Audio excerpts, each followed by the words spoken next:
байлыққа болгон сенс деп коет. Байлар гана келет, кедейлер унчукпай отургула өзүңөрдүн ордуңарды билгиле деген сөз. 2021 жылғы шайлоодо $200,000 сураттырган. Немesi болсо десяткасы болсо, первый десяткада коет экен, биринчи 10 000. Ал болсо ал жөн эле клуб миллионер. Шайлоодо партиялык системанын доору аяктады. Бирок Адахан Мадумаровго бул нерсе жакпай калды. Анткени анын партиясы жеке бизнесине айланып кеткен. Алдыда мына ушулар тууралуу сөз кылабыз. Акыркы 30 жылдык тарыхыбыз көзүбүздү ачты. Партиялык система өлкөдө мамлекеттик кызыкчылыкты коргогон. Ишенимди колдоочуларды бириктирген идеологиялык уюмдарды түзүүнүн ордуна Мадумаровдун партиясы жөн гана жеке бизнес долбооруна айланып калды. Акыркы интервьюсунда азыркы шайлоо системасы байлар үчүн шарт түзүп берди деп айыптап чыкты. Бирок мандем башкада экенин көпчүлүк түшүнгөн жок. 300.000 сому болбогон киши шайлана албайт деген сөз. Мындайча айтканда, мандатты ачыктан ачык эле сатып ал деген сөз. Болгондо дагы 300.000 сом берет экенсиң, ал кайтарымсыз экен. Өтсөң да өтпөсөң да кайтарымсыз. 2020 жылдагы парламенттик шайлоого карата Бүтүн Кыргызстан партиясынын талапкерлер тизмесине байланыштуу талаш тартыш жаралган. Ошол кезде Жогорку Кеңештин мурдагы депутаты Турсунбай Бакир уулу буларды айткан. Айтым $200,000 эч качан бере албайм, мен анда акча жок дедим. $10,000 десең же башка десең мен берет элем дедим таап. 2020 жыл алгач ата мекенде тандап кийин Бүтүн Кыргызстанга кошулган Темир Сариев да болгон. Бирок өтпөй Сариев бул партиядан чыгып шайлоого катышпай турганын билдирген. Бирок анын себептерин ачыктаган эмес. Мындан тышкары Мурадыл Мадеминов менен Абдыманап партиядан чыкканын билдиришкен. Ал эми Бүтүн Кыргызстанда 10 жыл жүрүп, акыркы 3 жыл партиянын аппаратын башкарган Дин Мухаммед Ибраимовдун партиядан чыгып кетиши коомдук талкууну жараткан. Бирок мандемдин баары $200,000 болгонун көпчүлүк билген эмес. Урматтуу мекендештер, менин Бүтүн Кыргызстан саясий партиясы менен биригип шайлоого барарым аягына чыкпай калды. Мен шайлоого барбайм. Бул абдан өкүнүчтүү, аянычтуу. Бул чечим мага оңой келген жок. Адахан Мадумаровдун партиясы шайлоо алдындагы аукционго айланган. Ким көбүрөөк төлөсө, ошол депутаттык мандат алуу мүмкүнчүлүгү жогорулаган. Анткени тыйын төлөгөндөр тизменин башына жазылып келген. Бул тууралуу Аккулу Бердиев билдирди. 2021 жылғы шайлоодо $200,000 сураттырган алды. Баягы силерди мындай шайлоого ошол депутаттыкка өтүп кетиш үчүн бир кандайдыр бир нерселерди аткарам деп ушундай деген экен. Бирок ал нерсеси мен ошол баягы баш тартканмын. Мен андай политический баягы шайлоого мындай коррупционный эмеге барбайм деп баш тартып, анан ошол себептен мен кийин 4 жыл кийин келдим, 3,5 жыл кийин. Мадумаровдун партиялык бизнесине байланыштуу дагы бир кызыктуу жагдайлар ачыкталды. Биз жаштык кылган экенбиз, бизди алдап бизнесмендерден тапкыла, партияга жардам берсин, партияны өткөрбөсөк баарыбыз өтпөй калабыз деп алдап. Анан мен баары ишенип тиги немен атасы менен жакшы элем. Экеji групптун эмеси Имамидин Ташевдин. Анан ага тасын айтып, баласынын телефонунан ага жолугуп, аны чакырдым. Анан тиги Адахан Кимсанбаевдин офисине барып, ал жерде сүйлөшүп, мен отурган, ошо Имамидин Ташев отурган, Адахан Кимсанбаев. Ошондо биринчи 10дукка киргизем, мен $300,000 бер деген. Эч нерсе агитация эч нерсе кылбай эле, штаб ачасың, жөн отурасың, депутат болосуң. $300,000. Анан ал 100,000 деген өкө содалашкан. Мен айтканда мындай бир шок болуп эле отурганда, кадимки эле мындай содада, базардагы содада. Анан ушундай сода кылып, ушундай капчык толтуруп бизнес кылып жүргөн киши анан бүгүнкү күндө эле ушу карапайымдарды ойлоп, кайгырып калганын көрүп, ушунчалык бир 200'lüktün жеткен чеги бар экен да, мындай чеги жок экен да. Партиялык бизнесинин жабылышы Адахан Мадумаровдун чөнтөгүнө оорут сокку болду. Анткени 5 адамдан эле 200 000 доллардан алганда жалпы 1 миллион доллар чогулат. Ошентип акчалуулар партиялык тизменин башына жазылып, мандат алып келишкен. Жыйынтыгында партиялык түзүлүш менен саясий маданият өнүк албай, олигархтардын жана Мадумаров өңдүү саясий соодагерлердин колу менен талкаланды. Сонун жаңылык. Сиз билген жана ишенген Умбем клиникасы эми сизге дагы да болсо жакыныраак болду. Анткени бизде жаңы филиал ачылды. Жаңы клиникабыздын ачылышына карата 20%га чейин жагымдуу арзандатуулар каралган. Андыктан келип, өзүңүздүн жана жакындарыңыздын ден соолугуна кам көрүүнү сунуштайбыз. Биздин жогорку даражадагы дарыгерлер төмөндөгү адистиктер боюнча кабыл алат. Стоматология, гинекология, терапия, лор, хирургия, педиатрия, урология, УЗИ жана башка адистиктер. Лабораториялык анализдин 5000ден ашуун түрү алынат. Жогорку даражадагы стерилизациялоо. Биздин дарек Митина метросу, Пятницкая шоссе көчөсү 35.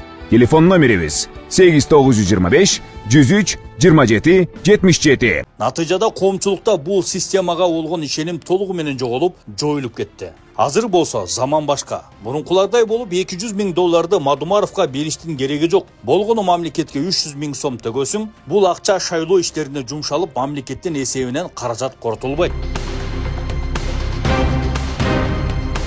Партиялык бизнесинен ажыраган Адахан Мадумаровдун кыжыры кайнаганы талассыз. Анткени бул өзгөрүү менен парламенттик трибунага жетүүнүн жана саясий капиталды көбөйтүүнүн эң ыңгайлуу жана кирешелүү жолу жабылды. Эми саясатчыларга мандат үчүн партия лидерин эмес, түздөн түз шайлоочуларга кайрылып, алардын добушуна таянууга туура келет. Бул болсо кыргыз саясатындагы тазалануунун кадамы катары бааласак болот. Ал эми партиялык бизнесинен кол жууган Мадумаровдун алдыда дагы бир топ кыйтыр сөздөрү айтаары белгилүү болуп калды. Биз башкаруу системасын иреттеп, түз жолго салып, саясий кризистерди жойдук. Мамлекет тарабынан бардык шарттар түзүлдү. Мына эми узак мөөнөттүү стабилдүүлүктү калыптандырдык десек болот. Мамлекеттик бийлик бир дагы партияны колдобойт. Бир дагы кандидатты колдобойт. Эл колдосун, эл добуш берсин.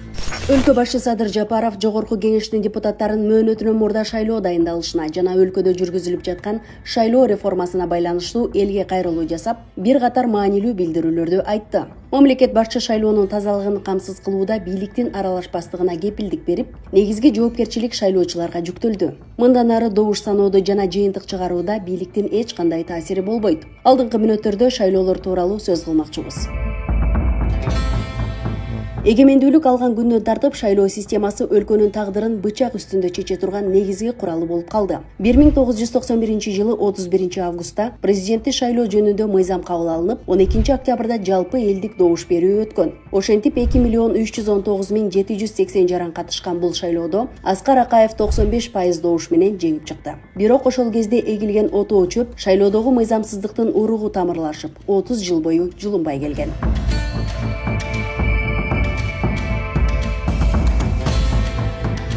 Ошентип 15 жылга созулган Акаевдин бийлиги 2005 жылдан 14 мартында жоогазын ыңкылабы менен акыры кулады. Элдин үмүтү өчүп, социалдык абал мурдагыдан дагы оорлой баштады. Эркиндикти сүйгөн эл нааразычылыгы күчөгөндөн күчөй берди. Ошол кездеги шайлоо системасы ого бетер карарып, добуш сатып алуу, бийлик өз партиясына жан тартып, дагыраагы админ ресурс ачык эле колдонула баштады.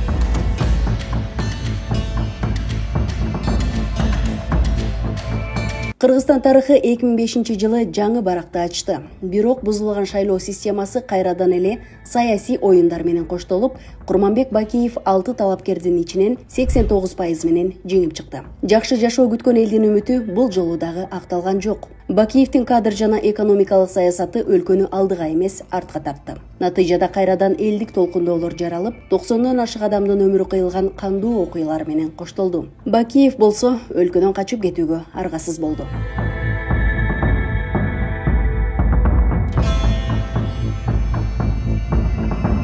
2010-жылы кайрадан жаңы бийлик келди. Аты дагы убактылуу өкмөт аталып, 1 жылдай иштеп, 2011-жылы 30 октябрда кезектеги шайлоо өттү. 16 талапкер ат салышып, Алмазбек Атамбаев 62,52% добуш менен жеңди. Бул шайлоодо дагы саясий оюндар жана добуш сатып алуулар ачыктан ачык эле колдонулду. Ошентип Атамбаев Кыргызстандын 4-ч президенти болду.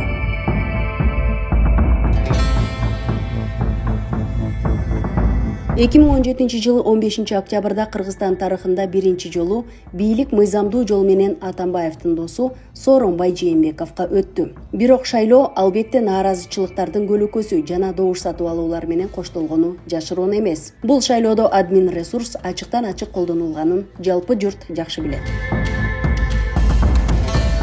2020 жыл парламенттик шайлоонун жыйынтыгы элдин ачуусун келтирип, 10 миңге жакын адам Ала Тоо аянтына чыкты. 6 сааттын ичинде эле Ак үйдү басып алды. Өзгөрүүнү күткөн жарандар бул жолу жала менен камалган Жапаровду бошотуп алды. Бул окуялар дүйнөлүк коомчулуктун көңүлүн өзүнө бурду. Садыр Жапаров деген сүрөөн кыйкырык бүт Кыргызстанга, ал тургай коңшу мамлекеттерге угулуп, өлкөбүздүн өзөгү өзгөргөндөй болду.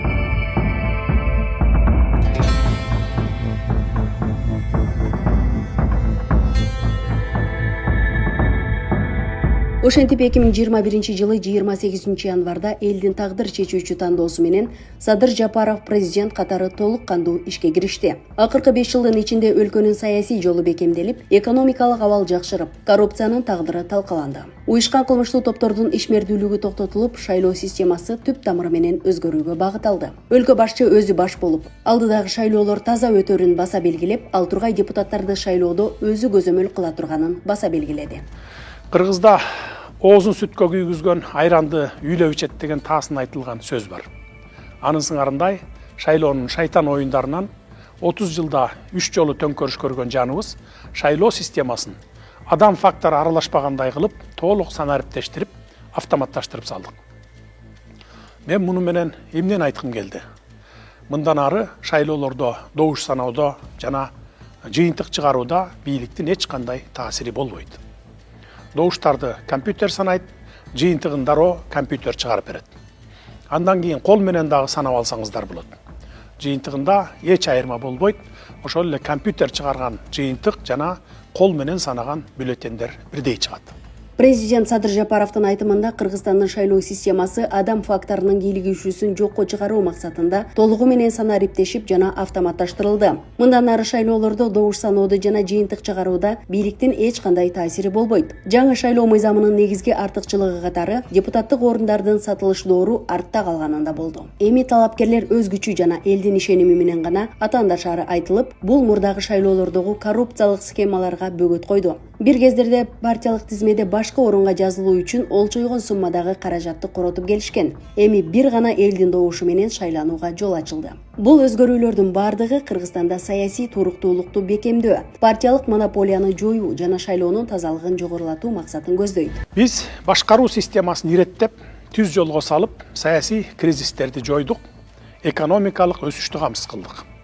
Эми келечекке узак мөөнөттүү стабилдүүлүктү орнотушубуз керек эле. Мына эми узак мөөнөттүү стабилдүүлүктү калыптандырдык десек болот. Башында айтылган сөздөр жөн гана тарых эмес, ал бизге келечек үчүн сабак болушу керек. Саясаттын аркасы менен карапайым элдин каны төгүлдү. Азыркы бийлик болсо андайга жол бербей, туура тандоо жасап, өлкөбүздүн кийинки тагдырын эске алуу менен добуш берүүгө чакырды. Ал эми мамлекеттик кызматкерлерге шайлоого аралашууга тыюу салынды. Мамлекет тарабынан бардык шарттар түзүлдү. Мамлекет бүгүнкү тарап күндө административный ресурс, мамлекеттик бийлик бир дагы партияны колдобойт. Бир дагы кандидатты колдобойт. Эл колдосун, эл добуш берсин. Кыргыз бийлиги шайлоого аралашпай, бардык тандоону жарандардын колуна берди. Бир күндүк тойгон курсак үчүн добушту сатпай, мамлекеттин келечеги үчүн татыктуу талапкерлерди шайлап алалы.